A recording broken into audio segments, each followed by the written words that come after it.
All right. Well, I'm excited to get started here with Joshua from the YouTube channel Ready to Harvest.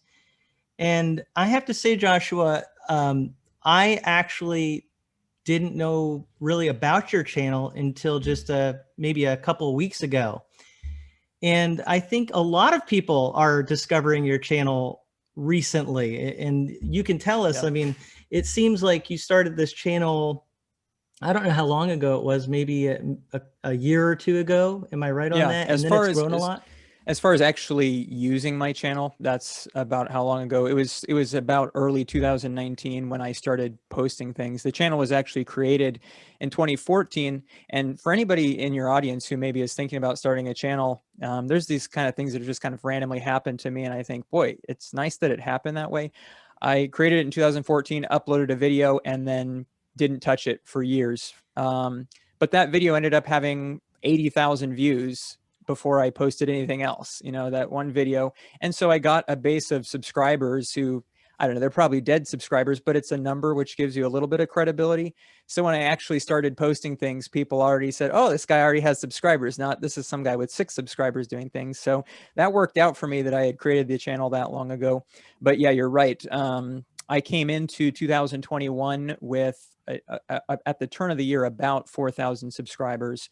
And it probably by the end of next week or something, I'll be at 20,000. So there's been a big change, and not necessarily a change in my content. It's just one of those things where people eventually find you, and there's been a few videos that just have taken off, and thanks YouTube for that, I guess. See, the fact that your first video had like 80,000 views proved that you were going to be a YouTube sensation right there. There's a lot of people who work for a long time on YouTube and never get anywhere close to that amount of views. So that is really remarkable. I will say, though, just for everybody watching, if you watch Ready to Harvest, that channel, go over there, check that out. I'll leave links to the channel in the description on this video. There is a lot of work that goes into your videos. And that is one of the reasons that people are discovering your channel, viewing it, and are liking and subscribing, because you put a lot of effort and work. And I want to say, what drew me into your channel initially was a video that you did on the neutral point of view. And I thought that was so fascinating because a lot of times on my channel, we've probably had some overlapping experiences where I've tried to talk about certain subjects. Take COVID, for example. That's a pretty controversial subject. And I've tried to really look at information from different angles and try to have a pretty neutral presentation on that whole issue. But people out there in the internet world are not neutral on the issue. And so it can be very frustrating for them to hear someone present information and not immediately come out and take a side on one extreme or the other. So what about that video? Like, what spurred you on to do a video on the neutral point of view? Right. Well, YouTube is social media, which means you put out a video and that's not the end of it. People will comment and, react in various ways. And, if you mess up too bad, they'll probably even make a video trying to talk about how bad you are. So for me, I try as much as possible not to make meta videos. Like, I'm not talking a bunch of videos about my own channel. I'm just going to make my videos. That's what people are wanting to watch. They're not really wanting me to talk about me. They're wanting me to talk about what my channel is about. But every so often, I think, boy, I sure would like to make a video that would help people who are commenting certain things on all of my videos, maybe misunderstanding the channel or misunderstanding me. And I've resisted that to the most part. I could probably go on for a few hours on different videos that I could make. I could probably just make a channel just answering those or putting down definitions and things. And I've had to resist the urge a few times. There's one that I'm still trying to decide if I'll make it. Anyhow, that was one of the videos, though, that kind of came out from that idea. But I did try to twist it a bit more from just being about my channel to trying to turn it into a more broad conversation that would have more appeal for people who'd already watched my channel, or maybe people who hadn't even seen my channel at all, and explain my philosophy, because I have had people who saw the channel, and the idea is, boy, you're talking about a lot of different things, a lot of different denominations or you know, sometimes even cults or other religions, and you're not calling them out. You know, you're not. And my thought was trying to explain, well, you don't expect the encyclopedia to call out people for being wrong, right? You don't expect the dictionary to call it out. If you're going to something as a reference just to learn who they are, that's acceptable, right? You're not going to say, boy, that encyclopedia is just a mess. It never tells anybody who's wrong. And I certainly have no problem with people having an opinion. And in fact, I do, which was kind of the idea of my video, is like, I'm not a neutral person. Being a neutral person's not a good idea, like never having opinion or settling on anything. But presenting things neutrally can be valuable. And so that's what my channel is for. And there's a lot of channels that are about, most YouTube channels would be presenting the person's opinion. And it's very difficult, honestly, which is why I script all my videos. I imagine if I didn't script my videos, I would be far less neutral.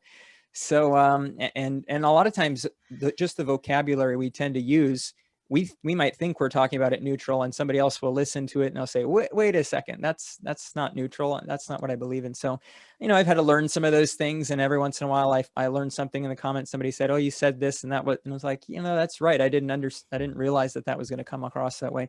So that's what led to that video. I really didn't expect that video. And I don't know that many people have come to find my channel through that video.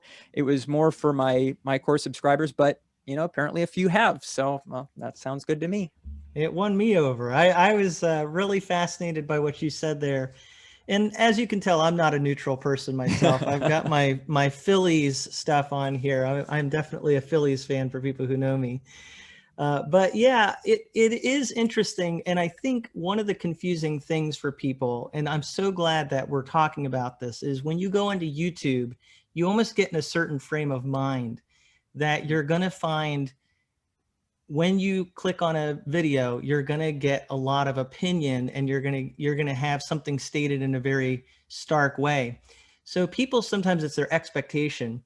And what I'm trying to do on my channel is a lot more like you. And there's a lot of situations where I feel like as Christians, especially if we're Christians, we get in this mode of like, we have to be ready to engage the culture and even fight about certain things. And I understand that. However, I would add to that, before you fight, you need to be prepared, right? You can't just go. And so people get into this fighting mode. What I think we're trying to do with some of the stuff we're presenting is to prepare people so that they can engage in conversations and, yes, even debate. But you need to know the information that you're starting with before you can even engage in debate. Otherwise, you don't really have productive conversations with people. Because, and that's why I appreciate your channel, because I actually think what you're doing, for example, your work on denominations, you're allowing someone, and I'm a Baptist, you're allowing someone who maybe comes from a Baptist background to say, yeah, what do those people in those other groups actually believe? So that when I talk to them, I actually know the starting point, and we can have a really good conversation, and yes, challenge each other, but at least I know where they're coming from. So I really appreciate that neutral perspective you're giving on the channel. But just for everybody to understand, and I'd love to hear comments on this video. Do you sometimes go onto YouTube and expect one thing and get something else? And are you finding value in finding channels like Joshua's and maybe mine too, where you're actually getting more of a neutral perspective? But one other thing I want to ask you, Josh, or just mention, is that I like that you said neutral point of view is wrong. I thought that was a great way to approach it. So why do you say that? Yeah, well, the reality is, on any issue where there is a right answer, which is, you know, when we're talking religion or Christianity, we're talking questions of morality. So unless a person is an atheist, they would say that there probably is objective morality. I suppose there are a few other groups who would try to make that claim, that everything is subjective. But if we're talking about moral issues, then in the long run, if I'm going to talk about baptism, good point to talk about with a Baptist, right? Either it is true that baptism of an infant is valid, or it's true that it's invalid. And or, you know, obviously the atheist would say, well, it doesn't matter. But if Christianity is true, then that those are the two options. So if I'm going to take a neutral point of view, I am not stating which one of those two is right. And I'm leaving out that most important information. And so if I was just going to actually present the truth to somebody, I need to know the answer, which one's right, and I need to tell them the truth. And so presenting things neutrally means I'm leaving out the truth on that matter. And so it's wrong in that sense. You know, the encyclopedia, when they describe various things, they don't normally make a moral claim about it. You know, you could go look up even some pretty heinous things, and a lot of times it won't make a moral judgment. And neither does the Bible even all the time. You know, especially in the Pentateuch, you read through it and you'll notice that it just describes, it takes a neutral point of view. It describes what happens. But we know the morality because of the parts of the Bible that actually state those moral claims. So you may not read in the story of Lot and his two daughters, you don't really see any moral claim being made there. It just presents the situation. But the viewer, understanding morality from the rest of the scriptures, will be able to recognize what's moral and what's not.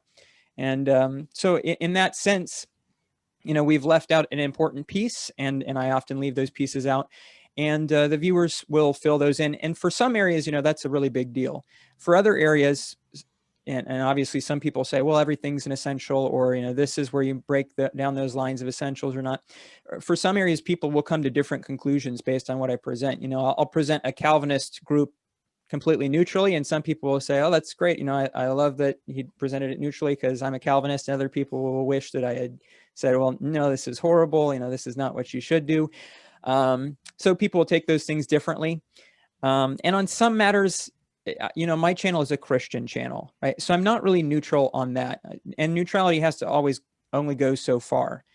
Because if you're neutral on whether we actually exist, or, you know, whether we're all the figment of the imagination of some computer system, you know, we don't take neutrality that far. We recognize, we make these claims. Okay, yeah, there really is such a thing as the world, and we're in it.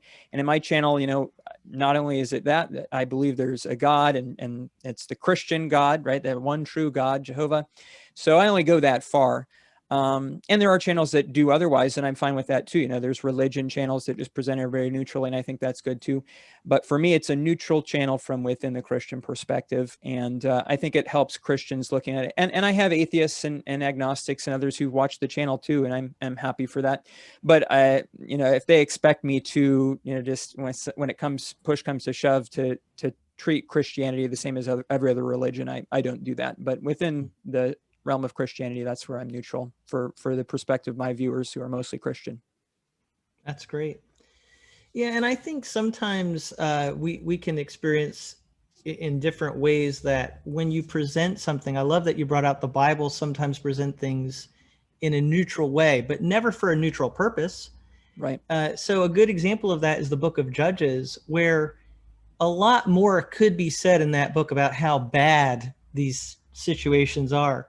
But by presenting it in that neutral way, it's actually it's a very powerful rhetorical device and point that's being made. All the writer really had to say is there was no king in Israel at that time. And you get the point, you know, just by reading all those stories, this is bad, you know. So I think just sometimes presenting information goes a long way, a lot more than people would think, in helping people come to helpful conclusions. But again, you know, we do have different purposes in what we do. So what actually was your purpose in starting Ready to Harvest? I mean, did you have something in mind when you said, okay, I'm going to go all in on this? What were you thinking? Yeah, I remember years and years ago, I can't remember the exact date, but it was quite a long time ago. I remember looking at YouTube, and I'd used YouTube as a resource for a long time. You know, you can search on pretty much any theological topic and things will come up. And I thought, oh, I had to look and see what somebody says about what the difference is between, you know, a couple groups. And I looked it up, and I was surprised to find that, like, okay, the top result, that's not relevant. Next result isn't. And then I was like, you know what? There's no relevant results here. Like, there's actually a hole in YouTube. There's nothing on this topic. And I thought, okay, that's interesting, and kind of put that away in the back of my mind. And, you know, there are channels that normally, like, there'll be like a Lutheran channel will make a few videos about, you know, why I'm not Catholic, or why I'm not Orthodox or not Anglican, or the difference between Presbyterians and Lutherans, etc. But it only goes that far. Normally it doesn't go with outside their group. And some of the time, a lot of those videos, again, they're not exactly neutral. They're presenting why they're their group and not the other group, which is fine, of course. But it does mean that there is a type of content that I noticed that was missing. So I ended up needing to teach a class on denominations. And so in preparing for that, I thought, what would be nice is to actually, really work out, do a good amount of study on each of these groups and make videos that I'll actually use in my class. We'll show the video, we'll take some quizzes on that, we'll have other lectures and things like that. So some short, pithy, scripted design videos. So I made a whole series of videos, used them, posted them to the YouTube channel. And really it was, as I mentioned, I'd made a video a while back. There'd been a couple other videos that I had put up, and I just added that in there. And what happened is over time, that really became the kind of content that people who are looking at the channel were expecting. I wasn't making things weekly or anything for even a while after I posted those.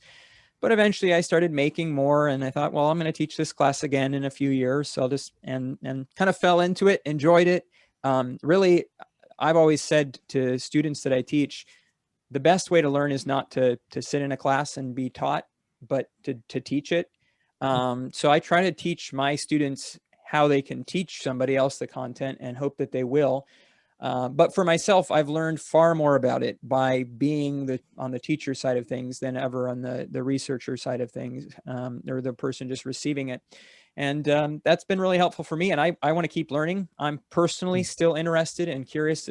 Some people at this point, they'll act like I'm, the expert on denominations. And certainly I'd say I probably know more than the average. But I'm definitely not all the way there. And I'm happy to learn about things. And people will send me emails or comments about denominations I've never heard about before all the time. So there certainly is an endless and that's a whole nother discussion in itself, because certainly the Catholics, especially, I notice on my channel, have that is one of their key arguments. That the endless group of Protestant denominations, which is one thing to say actually why I think there haven't been as many channels. As I think of like a person who's maybe theologically liberal, a lot of them are not all that concerned about the denominational differences, so they really wouldn't have a point in it. And theological conservatives a lot of times are more likely to want to kind of hide the fact that there's so many differences, or like, oh, let's not talk about this, and give ammunition to people who want to say, oh, look, you're all so divided. I would rather join together. So, I get why maybe this kind of thing hasn't happened before, but I still think it's extraordinarily useful. So that's why I keep going. Yeah, that's great. So much that you're saying there that I can relate to. I feel like with Bible translations, that's something I've been talking about on my channel for a while, something I taught on even in my local church. And you go on YouTube and there's not a whole lot there. Mike Winger is a teacher who had a good video on different Bible translations, but not a whole lot there as a resource of information. So you can tell there's a lack of information if I'm the expert on YouTube when it comes to Bible translation, because I'm really not an expert. Yeah. But, I think I am, like you, probably someone who has that gifting of teaching and sorting out information. I love to organize information.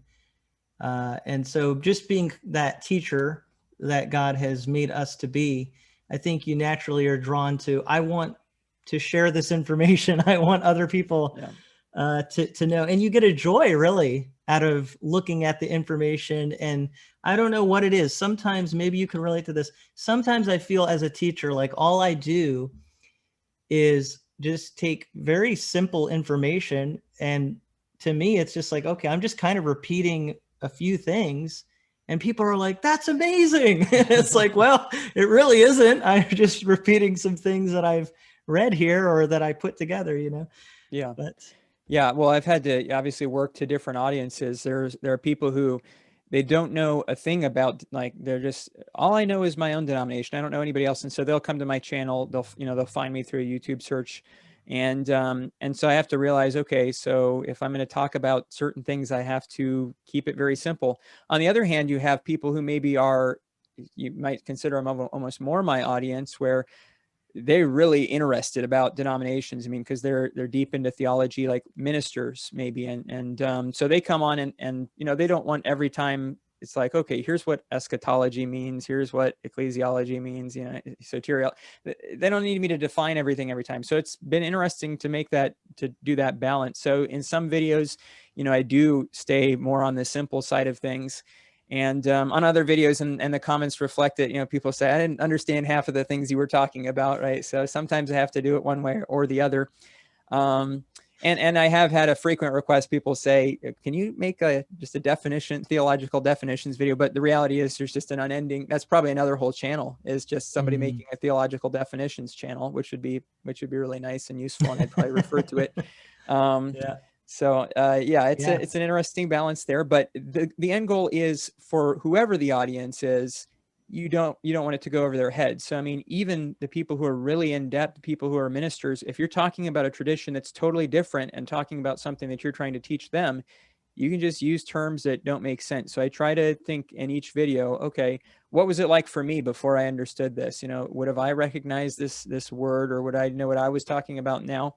And that's what I try to remember. I try to remember old me, you know, and what I was like back then, and how I didn't understand, you know, back the time I didn't know what the difference was between Calvinism and Arminianism. And somebody said Calvinist. I was like, oh, okay, you know, that sounds like something I should probably learn about, but what does that even mean?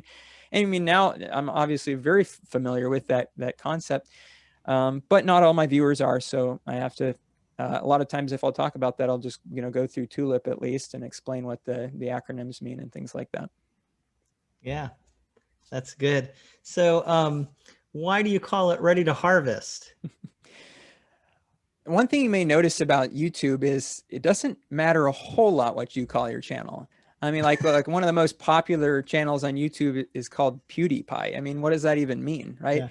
Yeah. And even theology channels, you know, some of them are, you know, they you could tell somebody sat down and thought long and hard, and somebody else, it was like, this is just the name I picked a while back. And so anyhow, in 2014, when I started my channel, I've always been an internet guy, you know, made my own websites. I do computer programming and things like that.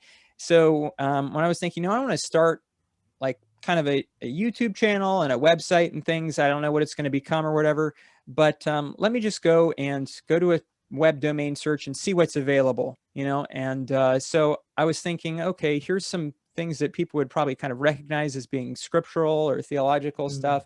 And I kind of put some in, and I found Ready to Harvest, which is kind of a twist on, you know, lift up your eyes and look on their fields, for they are white, already to harvest is what it says in the King James. It says already, which is not the same as ready. Some other translations actually do say ready to harvest in that location. But I thought, okay, Ready to Harvest sounds kind of like a theological thing. It's not too specific or whatever. So it's a kind of a general Christian channel. Yeah, I wasn't thinking about denominations when I made it, but today I don't think it really matters. I like the theme. I like my little logo with having the, you know, the wheat there. And so it works out, and that's what it's called. And people are probably, I've already had people comment and say, you know, here's what his channel name means. It's because of X, Y, and Z. And it's like, well, no, not really, but. That's awesome. That's actually great when your title is ambiguous enough that people can read into it kind of whatever they want to. You know, that's good. It actually appeals to diverse. It's the neutrality thing again. The neutrality, yeah, it's a neutral channel name. It can mean what different people want it to mean. Yeah, I don't know if my name, channel name, A Frisch Perspective, was a good idea or not, but that's what I went with. It goes for that name recognition, at least. It does, right? Go with, for a while, people didn't know my name at all until I told them that it was Joshua. So that's true. Yeah, you're just ready to harvest there. Guy. Yeah, they know your name, so that works out. Yeah, we have overlap, but I do think you and I have taken slightly different approaches. I definitely put my name out there to begin with. I also put my opinions out there probably more than you do. And that gets you into trouble too, you know, when you actually have an opinion. That's always interesting.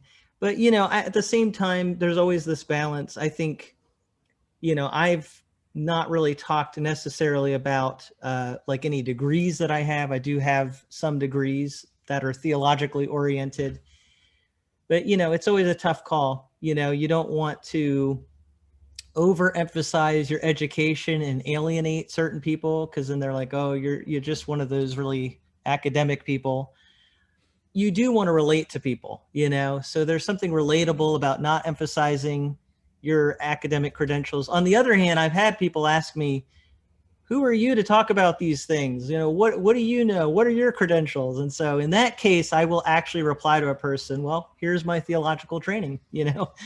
But I think it is a balance, knowing how much, to divulge about yourself and how much not to. I do like your approach, though. You kind of set yourself aside a little bit and you're focused on the information. But you did hint, I think, in that neutral video that maybe someday you would start another channel where you'll actually, state a lot more I very of your well might. I positions. mean, if the Lord doesn't come and I don't get hit by a truck, I have some years ahead of me. So eventually it could get, life could change, and I may say, okay, this project is done, I'll move on. There's certainly not for lack of anything to talk about. So we'll see. I don't have any plans, certainly not in the short term, to do that. But I know that I certainly could. But I'd also be drowning in a sea of other YouTube channels that are already doing that. Well, right now I'm a little more unique. So I guess we'll see. Yeah, that's one thing I want to make clear is I have no problem with having my theology. I think it's very important for a person to know what they believe. And I personally, like if I run into somebody or I'm out passing out tracts or evangelizing, here I am, here's what I believe and I'll stand on it. It's just more for the purpose of what I've found in my channel that I treat things neutrally. But I would ask that nobody try to live their whole life just being, a pushover and wishy-washy on things. But it's been helpful because due to the fact that even in other online contexts, I haven't made a whole lot of theological enemies and things like that. It allows people to look at my content just for what it is, as a useful resource, and not, well, this may be neutral, but it's coming from that guy who's over starting a fight somewhere else. So at least online, I haven't tried to start a lot of fights, and maybe that's worked out for the better. I think it does. I personally think that we're in this situation in our culture where people have so much information, but they need something to help them to sort it out, to really process it, because it's not just factual information we're getting. We're getting a lot of messages and agendas thrown at us. We live in this pluralistic society, in an information age where we have the internet. And so I really think your approach is very valuable. And I do see channels out there that are really good at encouraging conversation. They're not saying that you shouldn't have an opinion. They're just saying that you need to process all of these different things so that you can have an opinion that you've actually thought through and that will stand, will actually stand scrutiny. By the way, I'm with you there. I think for me, I do have opportunities to speak at churches and preach at times. And, when it comes to preaching, I'm not going to say, well, here's a neutral perspective on everything. When it comes to preaching, it's about opening the Word of God, and it's thus saith the Lord. It's a different thing. But I do hope in this conversation, it'll help a lot of people that are listening to go, yeah, I can see that there is value in at least some channels on YouTube, not having to give strong opinions. And, I think some people get frustrated because they already have such a strong opinion. It's really hard for them not to hear that opinion. And I actually said, and maybe you heard me say it when I was commenting on your video, that people don't really want to hear your opinion. They want to hear their opinion coming out of your mouth. That's how it feels a lot of times, but you wish people would kind of take the time to say, I already have an opinion, but I'm willing to listen to something else, at least to take the time to consider what's being said, and then I can. Well, and with my neutrality, at least on my channel, it allows people at least to imagine that if I were to voice my opinion, I would match exactly with what they believe. And I've had that, where people come in. The funny thing is, a lot of times when people first find my channel, they assume that I am whatever group I'm talking about. So, I've made videos on, Southern Baptist, or made a video on PCA Presbyterian, and they'll kind of refer to it as if I am, from that group, which I guess that means that they certainly don't see any bias against the group when I discuss it, which is what I was looking for. But yeah, people do want to hear that, just the opinion that they already hold to. And even the fact of neutrality is sometimes, I get some thumbs down too for the fact that I did that way. But I don't think there's anybody on YouTube who can make a channel that keeps thumbs up all the time. Eventually that's a lost opportunity. No. Thumbs down is actually a good sign, right? It means people are actually reacting to what you're saying. And even if it's not always in the positive, that they have that thumbs up reaction, it shows that you're actually engaging your audience. Now, if you get a certain amount of thumbs down, that's usually a bad sign, right? Yeah. I mean, just from the title, I think there are some people who, though, if YouTube had the availability for them to hit thumbs down without actually clicking in and watching the video, they'd do it. Oh, yeah. Right? I mean, and that's so true. that's one of those things where, it's that social media aspect again. We can post the videos, but they can try to tank them. Yeah. That's so true. Although I think actually, as long as people actually put a thumbs up or a thumbs down and put a comment or something, even if they're angry, it actually probably helps the video to do well. Better than not clicking at all or ignoring it. Yeah, exactly. Sure. Yeah.